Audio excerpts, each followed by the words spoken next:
नमस्कार। आज हम एक बहुत ही दिलचस्प और अहम कानूनी मामले पर बात करेंगे। जी बिल्कुल।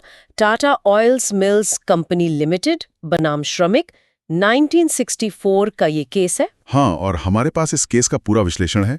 सुप्रीम कोर्ट के फैसले के जरूरी हिस्से भी हैं। और कोशिश रहेगी कि इस केस के जरिए हम इंडस्ट्रियल लॉ मतलब औद्योगिक कानून और खास तौर पर घरेलू जांच यानी डोमेस्टिक इंक्वायरी से जुड़े कुछ अहम प्रिंसिपल्स को समझें। बिल्कुल, ये केस एक कर्मचारी की बर्खास्तगी से जुड़ा था जो सुप्रीम कोर्ट तक पहुंचा और इसने अहम नियम तय किए। तो चलिए शुरू करते हैं। जी तो सबसे पहले मामले की पृष्ठभूमि क्या थी, मतलब हुआ क्या था संक्षेप में। हाँ, तो टाटा ऑयल मिल्स में एक कर्मचारी थे के राघवन। ओके। उन पर यह आरोप लगा कि उन्होंने अपने एक साथी कर्मचारी सीए ऑगस्टीन के साथ मारपीट की। और ये झगड़ा कहाँ हुआ था, फैक्ट्री के अंदर? नहीं, यही बात है, ये झगड़ा फैक्ट्री के बाहर हुआ था। अच्छा, फिर कंपनी ने क्या किया? कंपनी ने जैसा होता है पहले चार्जशीट दी, फिर मामले की जांच के लिए एक बाहरी लॉ ऑफिसर मिस्टर वाईडी जोशी को नियुक्त किया। बाहर से क्यों, मतलब अंदरूनी जांच नहीं? हाँ, निष्पक्षता बनाए रखने के लिए शायद। तो जोशी जी ने जांच की और फिर शुरुआती इंडस्ट्रियल ट्रिब्यूनल से सेक्शन 33 के तहत मंजूरी ली गई बर्खास्तगी के लिए और राघवन को बर्खास्त कर दिया गया। लेकिन मामला फिर ट्रिब्यूनल में गया होगा रेफरेंस के तौर पे। जी हाँ, बिल्कुल। और वहीं से असली कानूनी सवाल शुरू हुए। क्या सवाल थे वो? सबसे बड़ा सवाल जुड़ा था कंपनी के स्टैंडिंग ऑर्डर 22/8 से। हाँ, ये क्या कहता है ऑर्डर? ये ऑर्डर कहता है कि फैक्ट्री परिसर के अंदर या बाहर कहीं भी दंगा या उपद्रवी व्यवहार करना, मतलब रायटस और डिसऑर्डरली बिहेवियर, एक कदाचार यानी मिसकंडक्ट माना जाएगा। ओके, तो सवाल ये था कि फैक्ट्री के बाहर जो ये झगड़ा हुआ, क्या वो स्टैंडिंग ऑर्डर के तहत कदाचार था? बिल्कुल यही सवाल था, क्योंकि पहली बार में इंडस्ट्रियल ट्रिब्यूनल ने कहा कि तो भाई एक पूरी तरह से निजी मामला है, प्योरली प्राइवेट मैटर। हाँ, सुनने में तो ऐसा ही लगता है। फैक्ट्री के बाहर की लड़ाई कंपनी के दायरे में कैसे आएगी? सही कहा, लेकिन यहीं पर सुप्रीम कोर्ट ने एक बहुत ही महत्वपूर्ण सिद्धांतिक प्रिंसिपल स्थापित किया। क्या था वो प्रिंसिपल? कोर्ट ने कहा कि स्टैंडिंग ऑर्डर लागू होने के लिए ये दिखाना होगा कि उस उपद्रवी व्यवहार का, उस झगड़े का हमलावर और पीड़ित के रोजगार से कुछ तर्क संगत संबंध था, मतलब some rational connection with the employment. अच्छा, रैशनल कनेक्शन, ये बहुत जरूरी है। जी हाँ, सिर्फ ये कह देना कि झगड़ा फैक्ट्री के बाहर हुआ काफी नहीं है, देखना होगा कि क्या उसका काम से कोई लेना देना था। तो इस केस में क्या ऐसा कोई कनेक्शन मिला? हाँ, मिला। जांच में ये बात सामने आई कि ये झगड़ा क्यों हुआ था। असल में एक इंसेंटिव बोनस स्कीम को लेकर उनमें मतभेद था। ओह, मतलब काम से जुड़ी बात थी। जी, ऑगस्टीन जो थे वो स्कीम के पक्ष में थे और राघवन उसके खिलाफ थे। इसी बात पर बहस हुई और फिर मारपीट हो गई। तो सुप्रीम कोर्ट ने माना कि क्योंकि झगड़े की जड़ काम से जुड़ी थी। बिल्कुल, इसलिए ये निजी मामला नहीं था और स्टैंडिंग ऑर्डर 22(8) लागू होता था। कोर्ट ने साफ कहा, और मैं कोट कर रही हूं, यह निष्कर्ष स्पष्ट रूप से दर्शाता है कि हमला पूरी तरह से व्यक्तिगत या निजी झगड़े का परिणाम नहीं था, बल्कि ये इंसेंटिव बोनस स्कीम की शुरुआत के संबंध में मतभेद से संबंधित था। समझ गया, ये रैशनल कनेक्शन वाली बात बहुत अहम है। अच्छा, अब दूसरे मुद्दे पर आते हैं। जी, घरेलू जांच यानी डोमेस्टिक इंक्वायरी, क्या वो निष्पक्ष थी? ट्रिब्यूनल को तो लगा था कि नहीं थी। हाँ, ट्रिब्यूनल का मानना था कि राघवन को अपने गवाह पेश करने का पूरा मौका नहीं मिला, इसलिए उन्होंने कहा कि प्राकृतिक न्याय, प्रिंसिपल्स ऑफ नेचुरल जस्टिस का उल्लंघन हुआ है।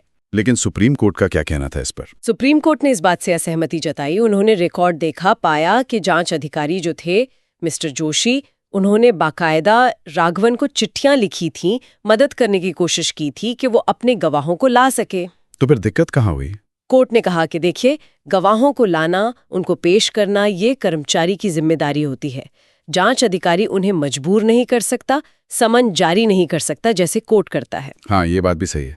और एक बिना दस्तखत की चिट्ठी आई थी गवाहों की तरफ से, जिस पर अधिकारी ने कोई एक्शन नहीं लिया। कोर्ट ने कहा वो भी ठीक था, बिना साइन की चिट्ठी पर कैसे भरोसा करते। और वो जो बार बार तारीखें मांगने की बात होती है, स्थगन, एडजॉर्नमेंट्स, उसका क्या? उस पर भी कोर्ट ने टिप्पणी की, कहा कि कर्मचारी का ये कोई हक नहीं है कि वो जितने चाहे उतने स्थगन मांगे। Ask for as many adjournments as he likes.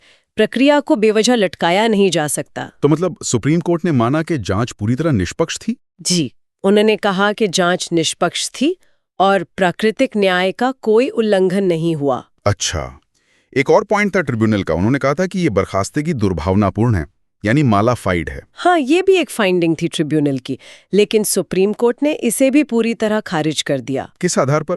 देखिए, मजे की बात यह है कि ट्रिब्यूनल ने खुद अपने फैसले में ये माना था कि उत्पीड़न यानी विक्टिमाइजेशन का कोई सीधा सबूत नहीं मिला है। ओह, तो फिर दुर्भावनापूर्ण कैसे कहा? यहीं पर सुप्रीम कोर्ट ने एक और अहम कानूनी सिद्धांत बताया।